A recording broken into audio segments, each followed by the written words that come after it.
some of you want to help and you need to stop.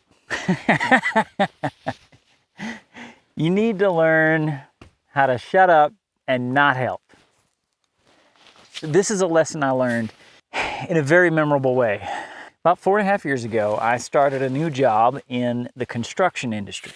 I wasn't actually doing construction. I was hired to help them with some marketing stuff and some YouTube stuff. But I would go out to the job sites on occasion and get content.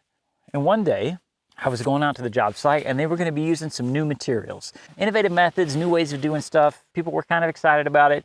And I went out there to get the content, and the new materials they were using turned out to be kind of problematic. There were some issues. And there was a general air on the job site of, man, what are we going to do now?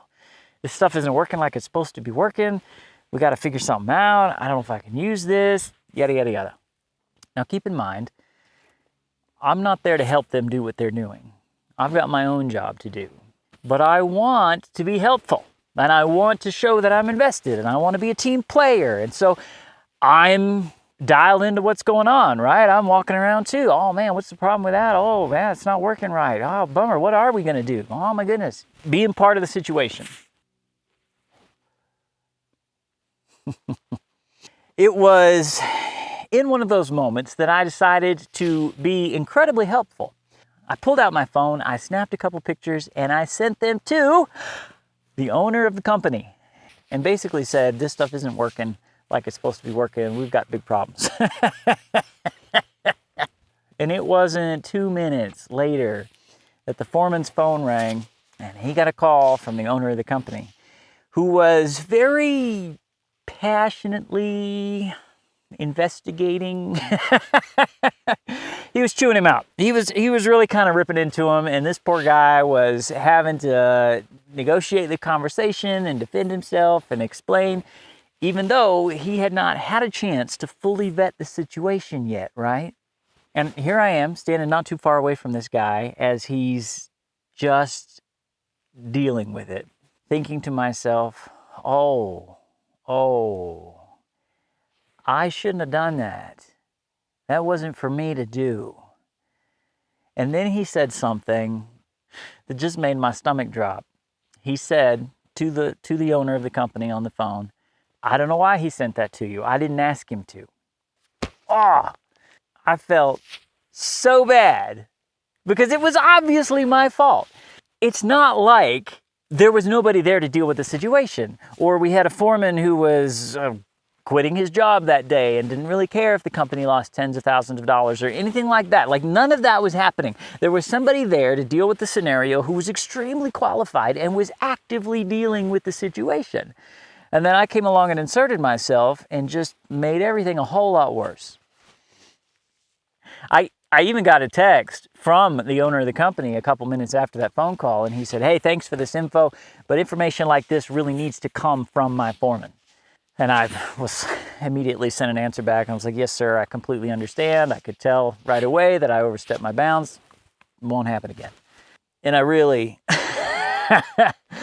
apologized to the foreman after that, who was really polite. I mean, he was really gracious. I was surprised. He was as gracious as he was. I felt like he should have been a little more blunt with me, but he was really gracious. He's like, oh, it's okay, whatever. And I was like, no, actually, it's not okay. I put my foot in it, and I messed all this up, and I'm really sorry about that. And we're good friends now, but we did not know each other then, and I'm telling you, I'm sure he was wondering why I was even there, because I wasn't helping. Now, this is critical. You can take the wrong lesson away from this situation. You can say, well, I tried to help, everything went to pieces, never doing that again, just staying in my own lane. Oh, look at that, that's falling apart over there. Oh, well, not my job. I remember what happened the last time I got involved. That's not the right lesson to take away. The right lesson is not, do not help.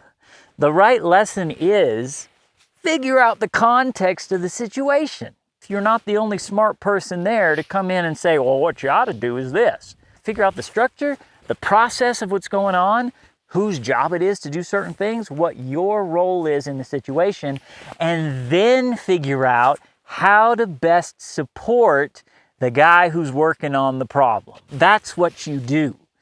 And that will go such a long way towards actually resolving the problem in a good way that's profitable for everybody and preserving your relationships with everybody around you. It really is a key to good working relationships. And if you've got somebody that you know needs help, but you know they're not going to ask for it, then check with them before you do something. Hey, I really feel like it'll be helpful for me to do this. I'm going to go ahead and do it. Tell me if you think I shouldn't. You're providing the energy, you're providing inertia, you're showing that you want to problem solve, but it still gives them a chance to say, hey, I appreciate that, but actually that's going to slow us down. Why don't you do this over here, or why don't you do that over there, or at the very worst, why don't you just wait, we got this. That's what you do. And I'm telling you, if you can get this down, it'll change everything. I'm not saying don't help, but I'm saying figure out how you can best support the scenario, where you fit in the situation. Don't just barrel in there and say, what you ought to do. Oh, don't worry, I sent some pictures to the owner. It's a painful memory, but it's a valuable one. And because of that, I'm glad it happened. And I'm glad it happened with the people it did, because they were incredibly gracious about it, and I don't think everybody would have been. That's my thought. Do with it what you will.